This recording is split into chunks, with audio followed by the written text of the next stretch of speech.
Recording in progress.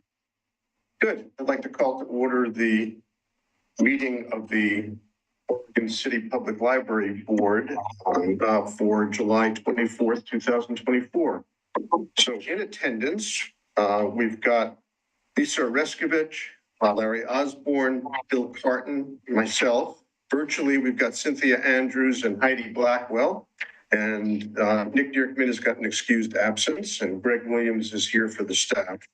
So the first order of business is to approve the minutes of the meeting of May 22nd, please. Any questions or corrections? I did have a question. Okay, please. It was just because we had discussed, I believe, at the end of the meeting that we wouldn't have the June meeting because we're going on the, there was an outing planned. Right. I didn't know if that should be reflected in the minutes or if we should just talk about it today's meeting and then record it that way.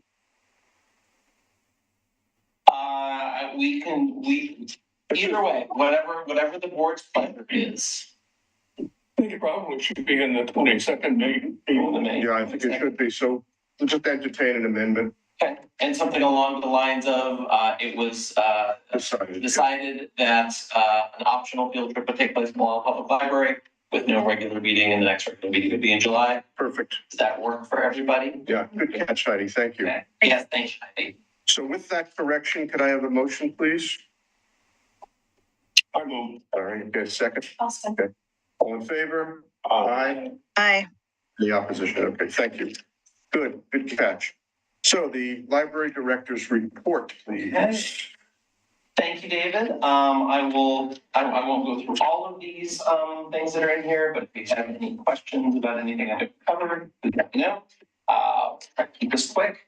I did just a preliminary look at since it was the end of the fiscal year, that's when we start looking at data, start preparing for October when we submit to the state library. And I just pulled some data out to do some comparisons between last year and some interesting numbers. I was very pleased to see that overall our total circulation is up by about 6%, which in the modern library environment sometimes it's hard to get these circulations up. So credit to the staff for all the work that they do. Our registered card holders were up 4% year over year, which is great. Traffic was up. The number of materials we have was up.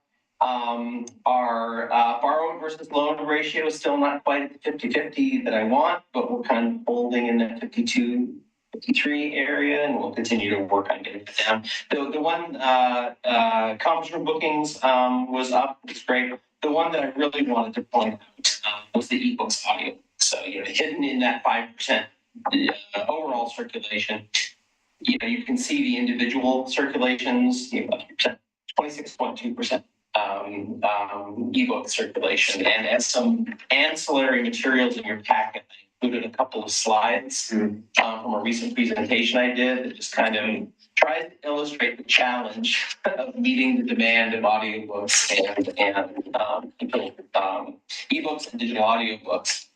So, overall link-wide circulation in the last decade, physical circulation has gone down. And ebook and digital audiobook are 800%, 700%, 800%. And those other slides also try to illustrate the cost difference between those.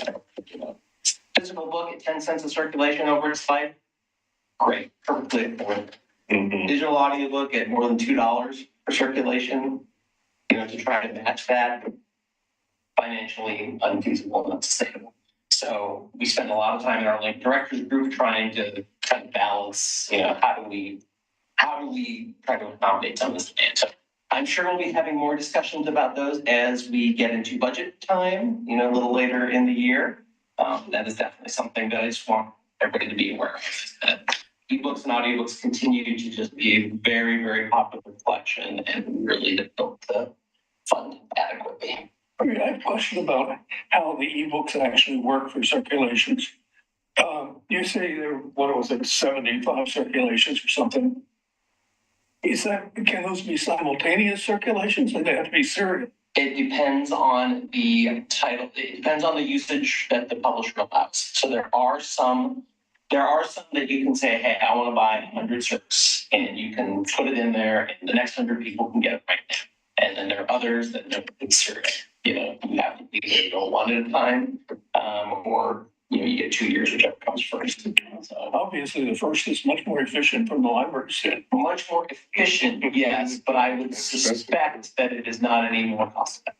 Right, I believe that the licensing costs for both those models are effectively the same. Thinking of it from the standpoint of the user, though, Yes, that 75th person out there is. yes. I completely agree, and would that we had the financial wherewithal to be able to do things like that, to really attack that. Just out of curiosity, is the library market a large one for the publishers, or are we a minority user and they're not going to? We have no market pressure there.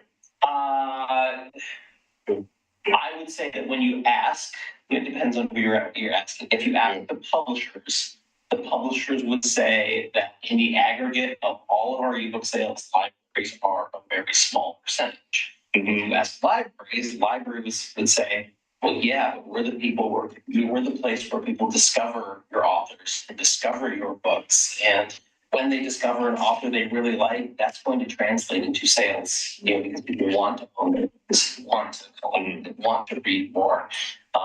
And so that's kind of I can see if I can find some data on it, but I know that the publishers have consistently said that yes, the libraries do not bring in as much as others. The publishers also don't like the fact that we can buy this book once and keep it for 15 years and not buy another one. So they both hated that. Yeah, not paying license fee. Yes. Yes. So Well, yes, they look at one of our books that circulated 400 times that we paid for once. To them, it's like, well, you really should have paid. that's why VCR tapes were $80 back in Yes. rental days. Yes. And consumers could not buy them. This is a national issue that I've gotten really interested in. Actually, I've been reading just doing some research as to sort of how this started and whether this has been pushed back. And in fact, it's been quite a bit. And there's a great article and report, which I'd be happy to send to the members of the board about this issue. Because to me, it's price gouging. I mean, they basically have they changed from selling it to basically licensing. Well, they saw the software industry. Right. Yeah, exactly. That's the model they're using. Yep. The first sale doctrine does not apply to licensed content. The first sale doctrine is what allows libraries to buy a physical item and lend it, allows used bookstores and used newspapers to exist. Because once you purchase, you have ownership over the physical artifact. Right. And you can do with it what you want, but no sale occurs in a licensing agreement. Now, what if an individual, if I buy an ebook, which I can do, right? Yes. Why can't I donate it to the library? I bought it, and then you can do what you want with it. Like Amazon does have a program that you can share with up to six family members, but that's something they negotiated with the publishers, and the publishers given in because it's Amazon, and they figured it's going to lead to more sales. And we actually looked at, there's even language, if you look, because some libraries would preload a Kindle, right, and then lend out that Kindle. And if you really dig into the licensing agreement, Amazon would say that's not what is intended for this content. Is intended to be to one user, or at the most you and if the But I mean, just taking your earlier point about the point of first sale. I mean, if I buy it, you don't buy it. You don't buy an ebook, even on the one you buy from Amazon. really, that's you're licensing it. Okay, Yep. And Amazon has and has people who have woken up to find content taken from their Kindles. And they disappear. Yeah, because they got the rights or the funds. Same thing with streaming music services. One day, Neil Young is gone because they terminated their licensing agreement. So, but yes. All right. Okay. Please. The other one that I want to point out, I won't go there. If I just wanted to let everybody know, downstairs in the children's area, if you walk down there, You'll see that we are painting over one wall in the children's area. There's formerly a quote there by J.K. Rowling. Our youth services team has decided, and this was apparently kind of the original intent when the building was first built, and it just never, they didn't have the wherewithal to do it at that time. We're going to get some hanging art rails installed there, and we're going to turn that into a rotating art exhibit where their plan is to go out to middle schools, have the middle school kids, make collaborative big canvases, paint on those, and then we would display them. And so that's going to become kind of our rotating middle school art gallery. So that's why you see that wall being painted. It's now all white, and I walked down there. It's like, wow, it seems like twice as big in here. So we should paint all the walls white. So we're excited about that. I will let David, if you want to talk about. We recently went to we visited the Hamlet of Malina, one of their Hamlet board meetings. Not terribly well attended, but the people that were there, I think, very much enjoyed the presentation. We have been invited back, and I think it was really great. I think there's an appetite out there to hear about what their libraries are doing for them. It's fun that we were able to do that. Yeah, no, I agree. I mean, there were few people. It was a very hot night, and we were in the pilot's lounge of the Milano airport, which was about 94 degrees. So it was, but it was very well received, I thought, and Greg very politically correctly invited the library directors from Canby and Malala, because with truly this little hamlet is sort of right in all three of our areas in one corner or another. And they were there, and the interaction was great. And I think we learned a few things, and we have a couple ideas that have come out of that. And so, we'll continue to do that. That's part of this outreach that we have in the plan to try to, reach out and better serve non-city patrons. And from a personal one, Milano Airport, being an airport, it's kind of in this caldera. It's gorgeous. And it's just, the evening was lovely with all these trees around. Who knew the Milano Airport is such a scenic spot? And then the last thing I wanted to point out, you've got the distribution paperwork in your packet. We received our second library district distribution at the end of June. Happily, we a happy surprise. It came in our total distributions for the year came in about $120,000 over what we budgeted. And even though we budgeted a little more aggressively than we have in the past, so came in budget. I'd rather have that happen than come in under budget. So that was positive. And take that data as we start the budget for the next biennium. We'll take what our assumptions are. You'll see in the budget report, I also put the budget report in there. We are underspent for the year.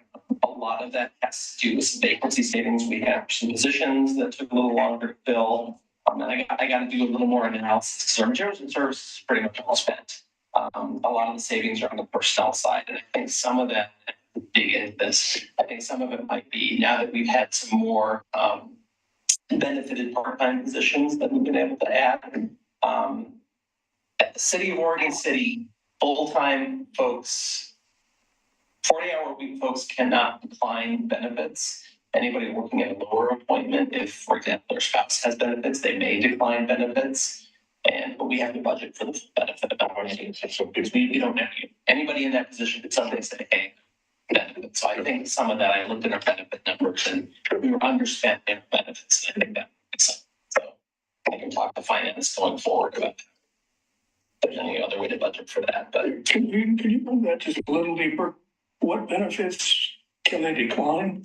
So per the union, the collective bargaining agreement between the city and the union, AFSCME, right? Yeah, AFSCME. The language in the contract says that if you are appointed at 40 hours a week, full time, the city will pay the majority of your benefits. I think the employee pickups 10%. We're talking FICA. Health benefits. Health benefits. Health insurance, dental insurance. Vision. Yeah. I understand. Okay, yes. And for anybody who wants less, yes, they're yeah. And the reason we've been given is that the reason the full-time employees, we are a small enough employer the whole game of health insurance is diversifying risk and having a large enough pool. And the concern is in a city of this size, if a lot of people started to opt out, our pool will shrink and the premium for everybody else. So that's all I wanted to chat about, unless there were any other questions about anything else I included in my. Well, one thing about that savings, like Greg and I met a couple of days ago, and we need to restrike that 10-year projection, which I mean, nothing's on fire. We don't have to do it immediately, but in preparation for budget and whatnot, we need to. And so in terms of that savings and that overpayment, the additional payment, that's going to help offset troubles down the road. Yes. Which is really my big mission right now, is to try to avoid that cliff that was coming in 6 years. Yeah. And, so that'll all be discussed as we get into budget time. Yeah. Yes, it made me feel better too. So. Yeah, sure. It's always nice when everybody's coming higher than you're on. Hey, any questions, anything else about the numbers or the director's report? Yeah. I did want to, one, there was a comment there about the community room being open on those hot days, and just wanted to make sure that was really pointed out, and that's such an important resource for our community. And, it's wonderful that the library can provide that, but just to, again, how that kind of affects staffing or, budget as well. I just, like, what kind of discussions have been had around that, or what kind of additional support the library gets to, provide that service during that time? Yeah, part of the reason we do it the way we do it is because of staff constraints. So I think I put it in there, but the short version, and for anybody who watches this later on, when the temperature, so we look at weather underground, which takes temperatures at different weather stations all throughout the neighborhood, the surrounding neighborhoods. And so we kind of look at Kenema and Laughlin and South End, and just kind of, around the library. And if there are any places that are over 100 degrees when we close the door, when we're set to close, we will keep a skeleton crew here and keep the community room open until those temperatures all go down. So usually on the days that happens, since we're open late enough, if we have to stay, it's not for a long time. It's an hour or two. We ask for volunteers to. Not volunteers. We ask for people who are willing to stay and earn some overtime or earn some, additional compensation or change their schedule. And if nobody is available to do that, then Denise or I will come in and we're free, overtime. So we'll come and do that. So I would say the way we do it now, the staff impact is huge. The financial impact is huge. I would say if the city ever wanted to start doing it on a different basis and say, okay, we're going to do it if it's 95 degrees out, that's going to take a lot more. That will probably give us more opportunities to stay open later. If they wanted to say something like, hey, we're just going to stay open, until 10 o'clock at night, that would be a staffing issue. I believe that there is some funding available in Clackamas County if you want to designate yourself as an official cooling center. It's either funding or sometimes I think they may provide staff to be able to do that, but we have not explored that because what we've been doing seems to meet the needs of the community and is something that we've been able to afford on. But yeah, if we want to talk, if we ever want to talk about doing that differently, yes, we would look at staffing and costs and figure all that out. Does that help, Heidi? Does that answer your question? I would just kind of, curious like the strain on the staff and how we were able to cover those additional needs. So yes, we had volunteers on Saturday and Sunday, which is great. People are always there's usually somebody who's willing to do that. Honestly, when Denise and I stay, it's because we feel bad. We had people volunteer and say, oh, we'll stay. And we say, oh, you guys have worked enough. Is what we get paid to do. So we come and do it. Do you help like 2 people or 20? This time around, we had one day it was 2 people, one day it was 5 people, one day it was 7 people, and one day there was nobody. So it's kind of up and down. Yeah. Anything else? Okay. Any public comment, Greg? No, nobody here and nobody registered. Right. Library by mail. I presume Helen is here to Yes. tell us this.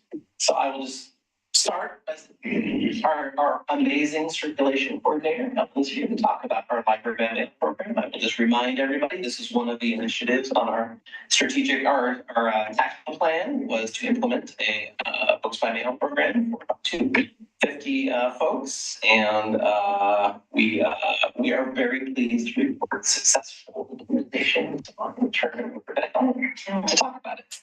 So as of July 15th, we switched over we were mailing items to homebound patrons, but we had no way of getting them back. And so we've now started this program. We have mailers in a couple different sizes, which you can get.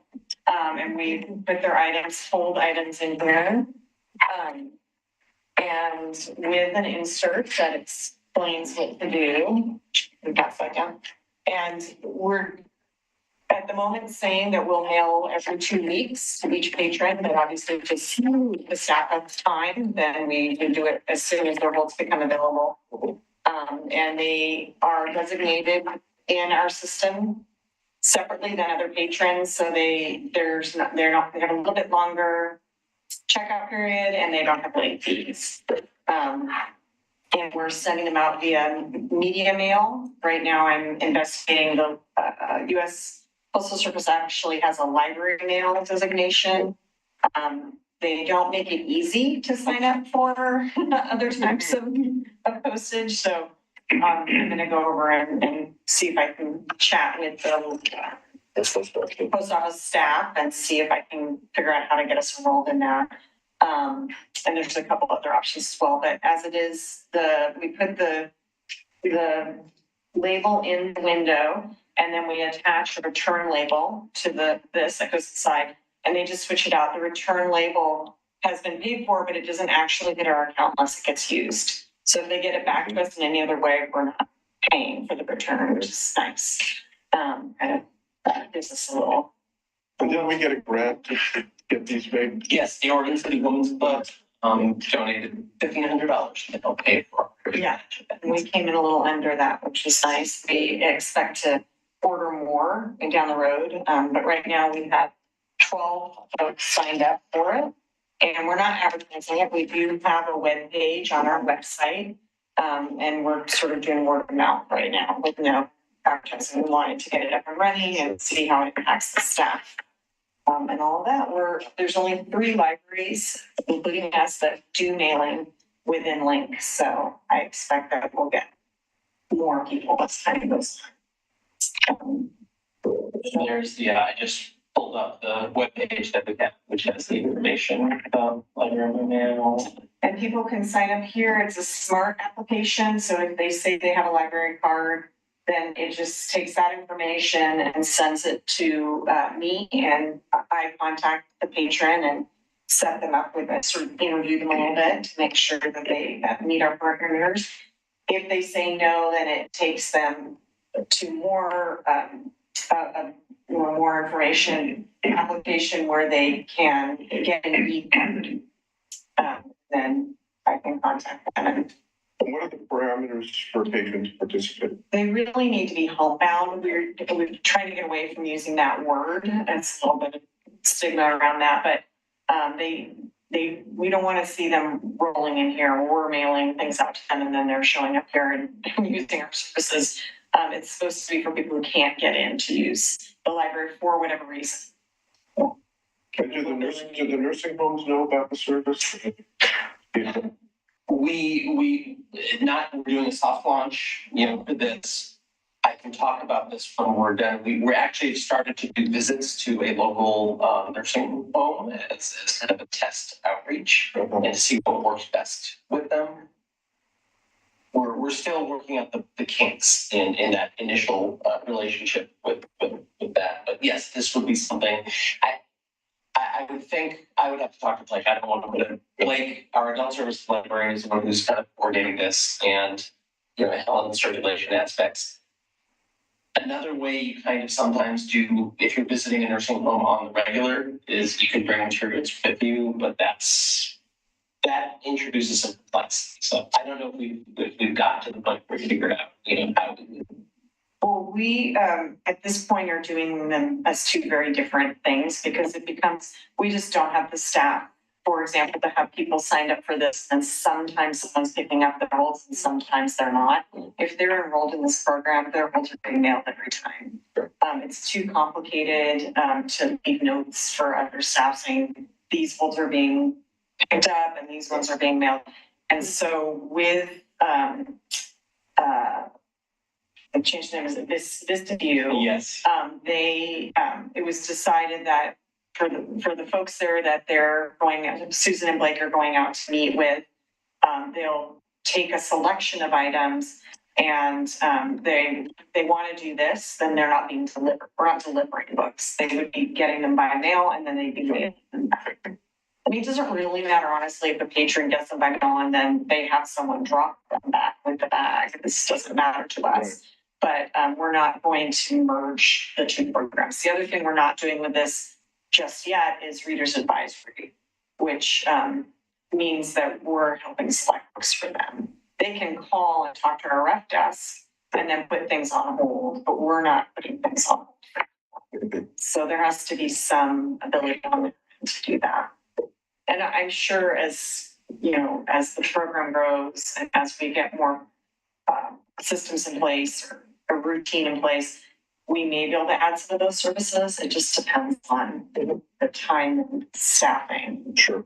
Everything depends on staffing. Everything depends on staff. Yeah. That's a good motto. Yeah. But it's been pretty well received so far from the patrons that we're working with. So. Any questions for Ellen? Okay. And I need to give kudos to Ellen and Sydney. Sydney's not here. Sydney's helped. They've put in a lot of work to conceive of this, to do research on this, to talk to other libraries about what works, what doesn't work, and to figure it all out. And it's been great.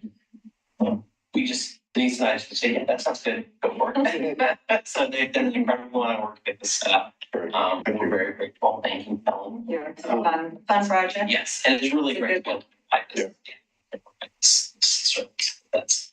I think we all feel that we want to get our services to people who can't access them. That's kind of a high priority. Yeah. If we're a pathfinder for other libraries in the county, then we win. Yes. Our patrons win, and long-term, my idea has always been, I think all the libraries would love it. This eventually got certified to the county level, but that's a decade ago. So in the meantime, we're very happy to do this for.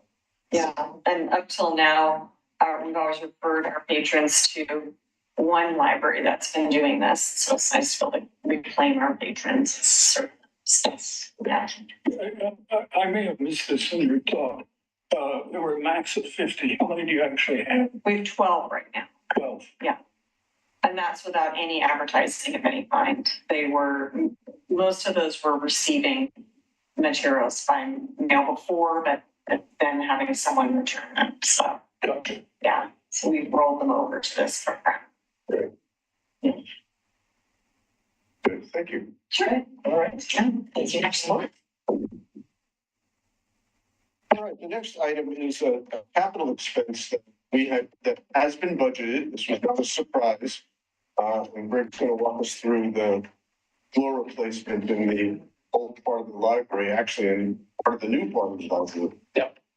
So thank you, David. So I'll give a little information. We've talked a little bit about this. The main thing I wanted to have for us tonight was just this is going to be a big project, and this is going to have service impacts on the community. And so my main goal is to just talk about, broadly speaking, what's the approach we want to take, and there's trade-offs to how you can do this. And so I was planning to kind of relay what the staff were thinking about how we approach this, and just make sure that works for everybody here. Causes concerns, we can come back and rethink that.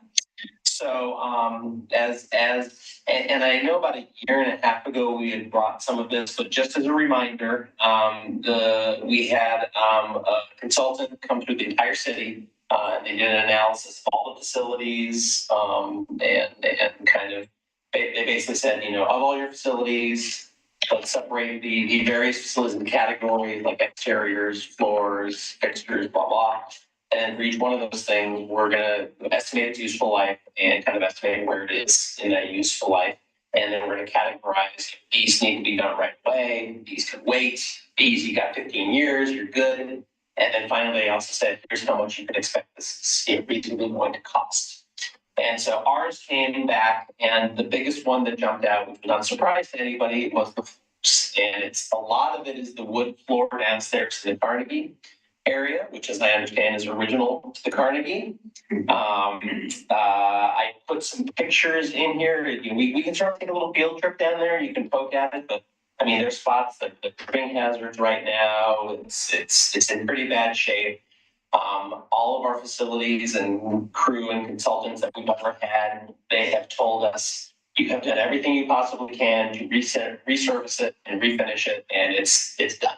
It's not going to survive another round of trying to grind it down and shellac it. So we put money in the budget to say, okay, we're going to replace this.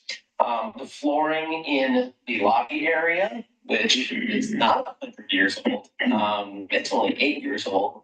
It's not in great shape either. Which is frustrating because it is so much newer. But we're including that in the project. We would rather not. Our thought is we're just going to do it all in one fell swoop, right? If we have to replace flooring, let's just get it all done. So the original estimate here was about $90,000. We budgeted $125,000 based on some feedback we got from some other folks. We'll see what it actually comes in as. I'm not terrible. I know we'll be able to find the money to pay. That's not my concern. My bigger concern is the scope of the project, communicating to the community about why we're doing this and why it's necessary. And then the biggest thing is the service impact, because we're basically talking about doing something that affects the whole first floor of the library.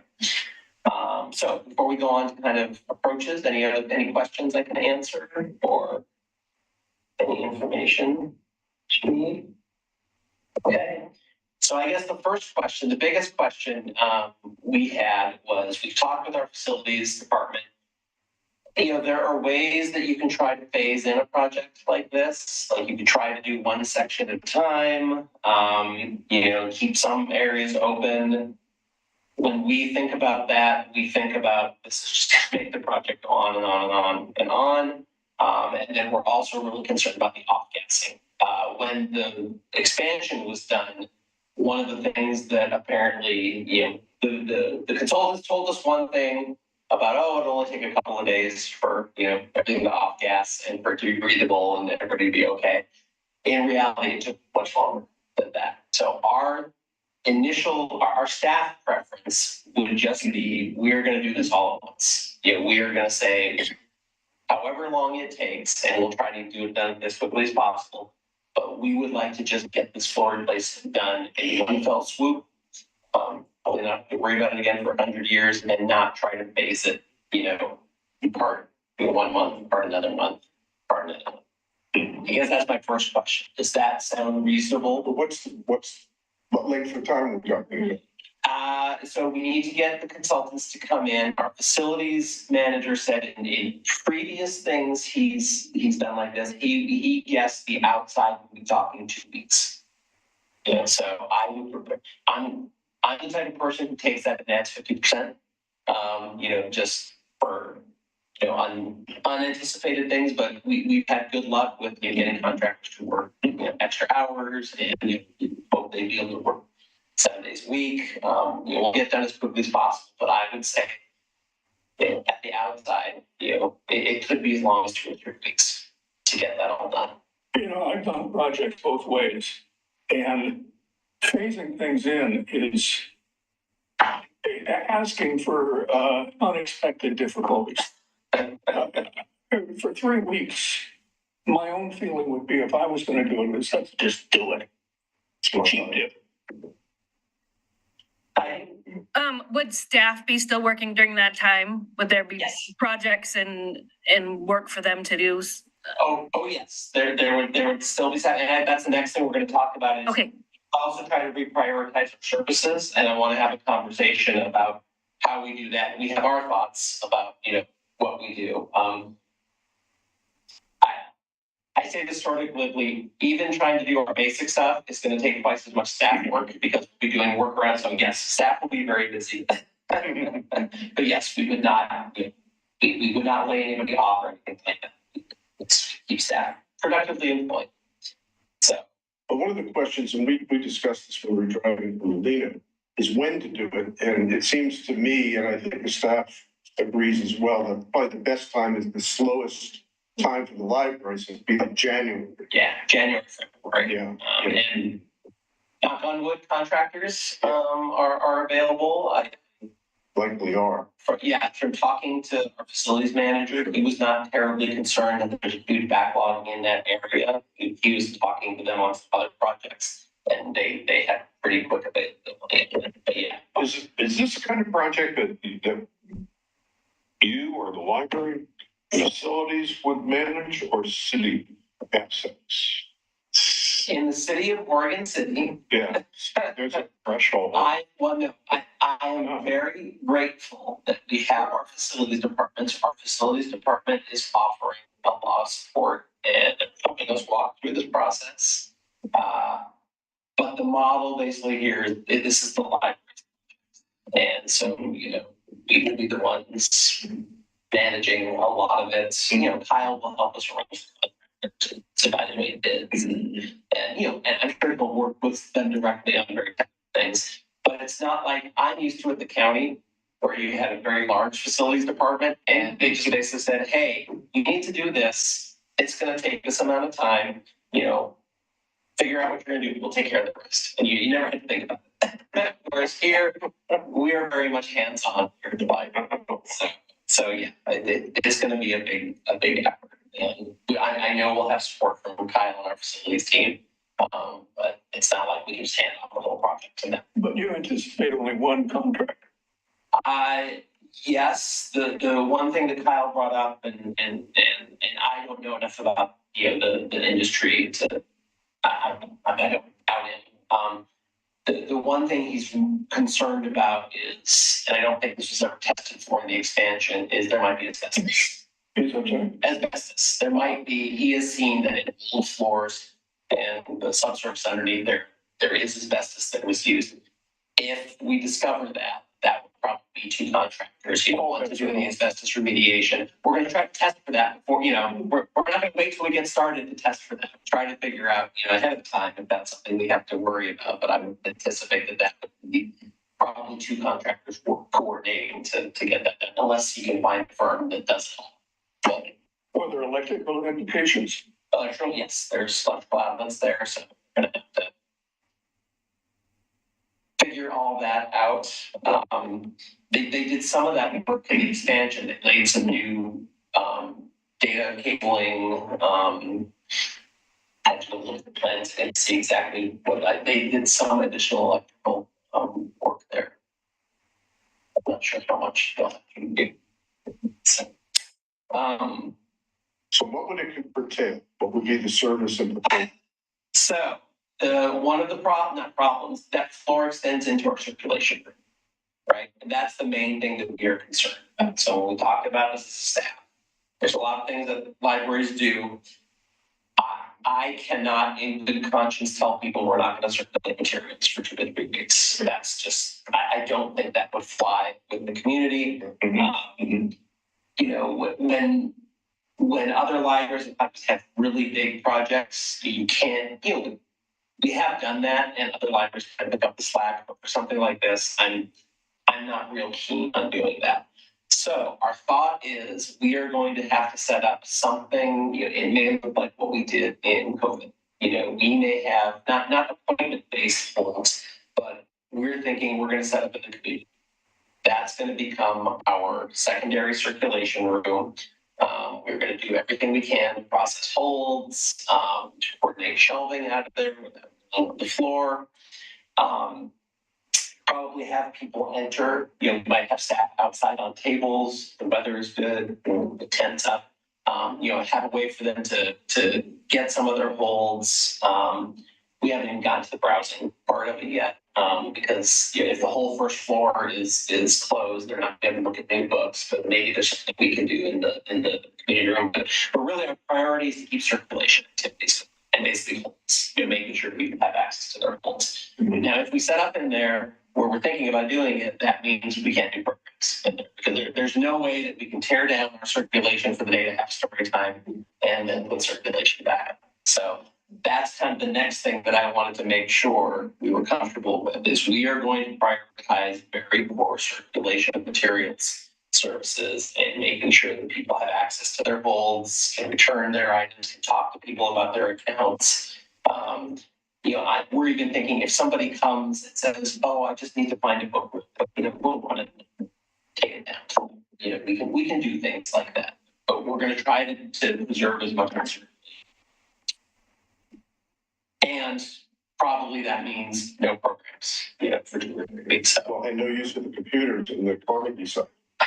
It's another conversation we have to have. I mean, yes, in order to do that, we would have to figure out somewhere else to put the computers, which we don't have a great spot to do.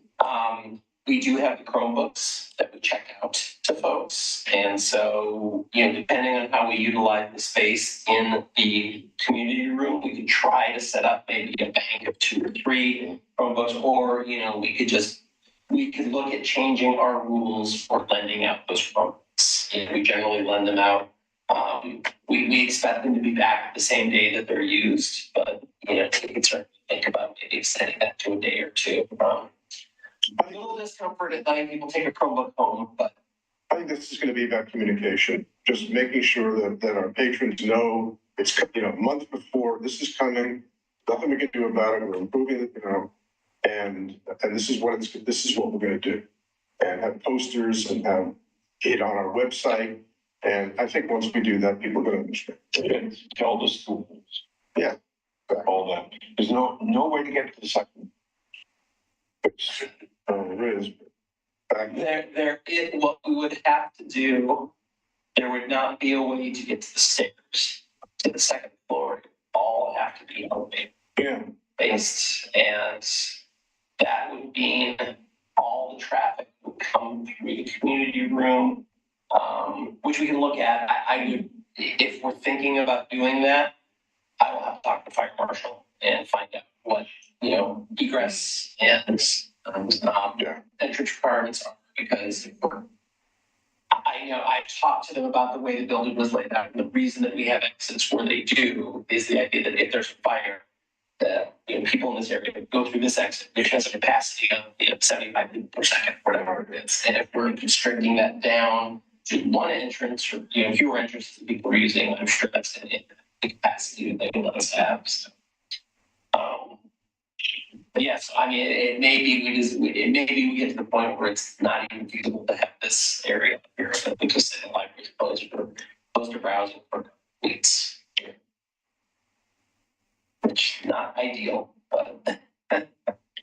But what's the ratio of physical checkouts versus holds? Isn't holds a good 20% or something now? Yeah, I think holds probably higher than first time circulation. Yeah.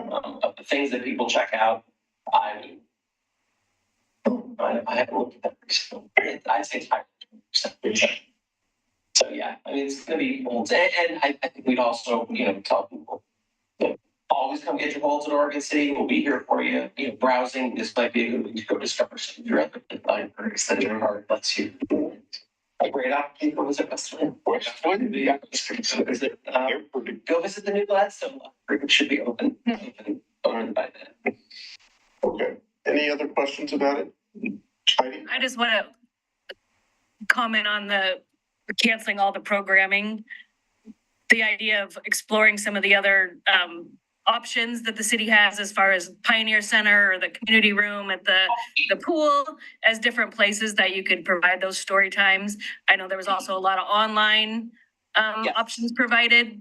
So just that idea of canceling, especially in January when parents are looking for something to do, doesn't seem great. If we can really think about how to provide that, I think that would go far with our with the patrons. And yes, and I misspoke. When I said canceling program, I meant canceling programming in the community. So one of the things we already know we're gonna do is, this is a good time for people to rediscover all those videos, all those story time videos we recorded. Sure. In the pandemic, right? And then yes, looking for some other sites. I know we want to talk to Pioneer Center. And it might be a case of, if we want to do story time over there, we might have to change up or a change in time. Because I think that 10 to 11 hour, that's when they got, that's when their congregate dining is starting, right? And they have to be showing up for meals, and I'm not sure what space they have that we do, but we'll talk. So yes, trying to figure out some other locations for programming. Yes. That would be ideal because it's so close, but. Okay. Anything else? All right, good. I've already decided on our we're gonna have to stress that this is a unique thing, once in a lifetime thing. Where I have a vision of a little graphic that says save the date, and it's for 100 years.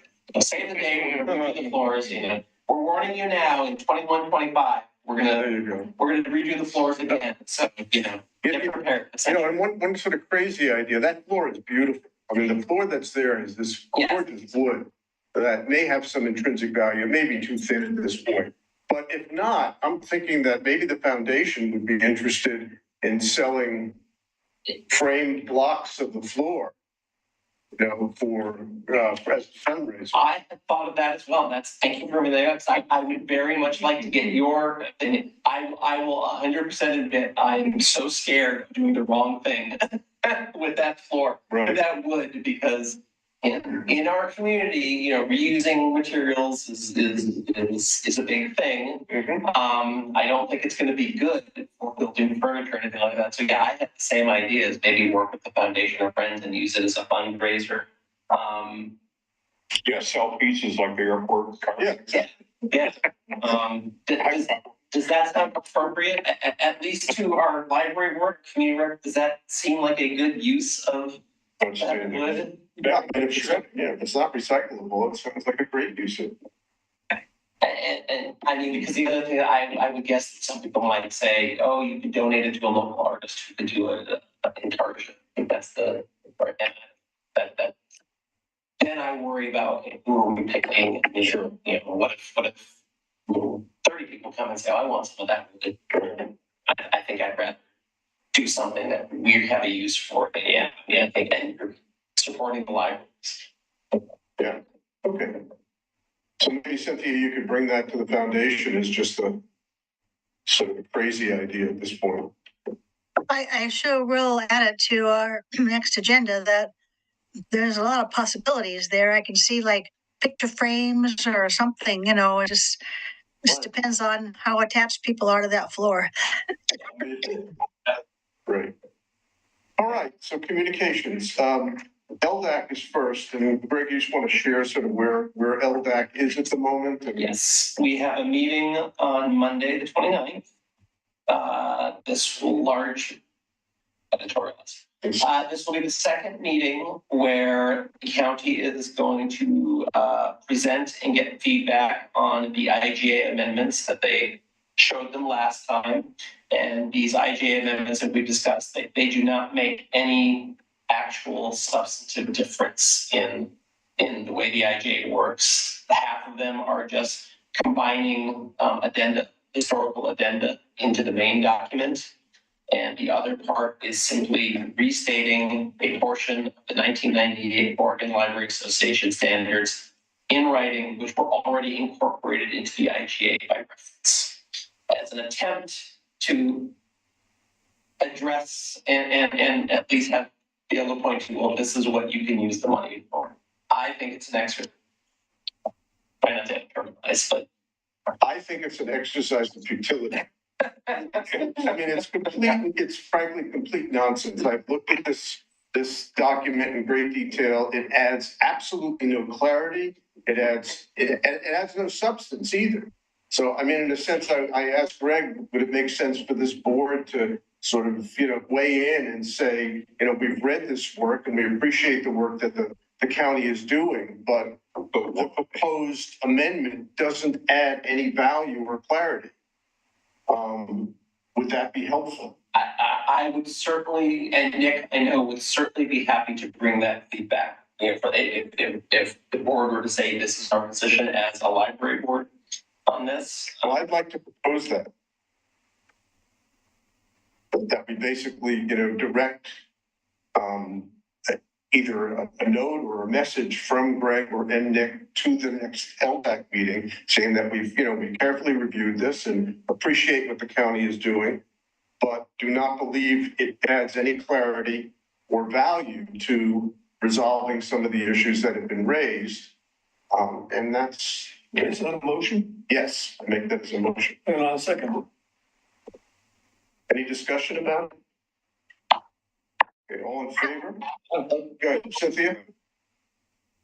How does Nick feel about this? So I would be reluctant to pass something in his absence. It looks kind of bad. The optics are bad on it. So do we have any idea how Nick is feeling about the document or the amended document? I can say with 99.99% certainty that unless Nick has had a complete change of heart since the last time I talked to him, he would concur. And I have that same sense. And he's brought it up here And in the meetings. yes, and if you wanted to amend you could always say this is the board's direction to Nick, and then if Nick, board's recommendation to Nick, if Nick for some reason feels that he could not convey it. Nick's not going to feel it. Yeah. He's been pretty clear as well. Yeah. Anything else? Well, let's take a vote. All in favor? Aye. Aye.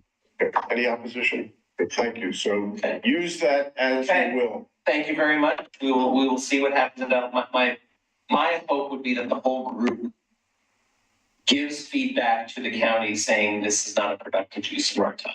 And we do not see any need to go forward with this idea. Now, ultimately, it's up to the Board of County Commissioners, and I understand that the county staff is bringing this to LDAC because they've been directed to do so. But that would be useful feedback. I would just like to see LDAC get on with doing something useful, which would be sort of preparing for the future. And I've articulated that at the last LDAC meeting, and hopefully after this issue goes away, we'll see. There are a couple of members of LDAC that have a bug in a part of their anatomy that makes it difficult for them to let go of this issue of capital. And it's just not going anywhere. But touching the IGA in this ineffective method would still have to go through all the criminal ground, all the citizens. Yep. All this, and Waste. wasting political capital. Exactly. That is my primary concern. Yes. I do not want to I don't think anybody should go to the city commission and, like you said, waste their time, because I can almost guarantee that when we go back, if we go back needing something, something substantive. Yeah. The first reaction is, why didn't you bundle it with? Yeah, we already fixed this. We already discussed this. Why are you coming again? We're in violent alignment. Yes, it's to no purpose to do this. So Hopefully LDAC can get some stuff done. And I know the directors have put together a plan that LDAC accepted actually in the last meeting. And that plan, I think, is the wise one. And hopefully they'll see the wisdom of it. So. All right, the foundation. Cynthia? Well, we were due to meet tomorrow night, but our July meeting has been canceled, and our long-range planning session has been postponed to a later date. But we did have a successful field trip, quote unquote, to the Malala Library to look at the possibilities that our outreach vehicle might have. And I think it was very helpful because I think it helped us as the library board and the foundation board to visualize its utility, the outreach vehicle's utility to our own library. Malala uses theirs as an actual bookmobile. That's not the plan for the Oregon City Library. And I think it helped us to look at how the vehicle is laid out and, understand the costs and staffing impact. So I thought it was a successful visit and always a good way to make friends with, people in other libraries. Good, thank you. One of the things that we learned at the Bellino meeting the other night is there was a woman who's one of the officers of the group, and she has 5 kids. She says maybe once a month she'll get into Oregon City and get to the library, but returning that material is a nightmare. And so we've been talking about whether a Dropbox makes sense in a community like Bellino that might be serviced by either our vehicle at some point or the Malala vehicle, which goes out there anyway. So there are some opportunities here to do some, in what Cynthia just said about, seeing other libraries and coordinating. And I think the directors are doing a good job with that. So there's some opportunity here. Anything else, Cynthia? No, not, thank you. Okay, great. And if I just want to thank the Malala Library staff for welcoming us, taking time out to answer all our questions. It was very much appreciated and can't say enough things about their great staff. Thank you. The Friends. Well, I'd like to second what Cynthia said because it goes for the Friends as well. And the Friends are finalizing the cooperative meeting with the foundation and also planning for their own membership appreciation in December. No definite date yet.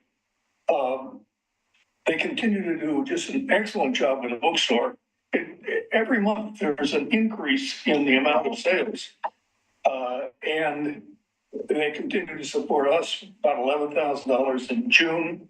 And then they just approved $450 for the end of the summer reading program party, which will also give them an opportunity to explain what they do to the people at the party. So that's going along pretty well. Good. And I will remind folks, it's at the Volunteer Appreciation July 30th. If you're able to make it, we would love to see everybody there. Might be a good opportunity to show our appreciation for the friends and all volunteers. You know something? Yeah. You know nothing. Okay. Okay. The Teen Advisory. They don't meet in the summer months, Okay. but they are accepting applications for the 24-25 year that opened on July 1, and submission will close on August 2nd with interviews in late August.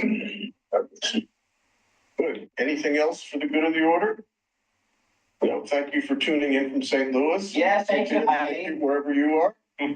Let your family know how much we appreciate you letting us steal you for an hour. They're swimming at the pool. They don't miss me at all. You apologize to you that you're stuck here. And I did. It's the pool. It's the pool. Have a good break, everybody. See you next month. The meeting is adjourned. Okay. Bye.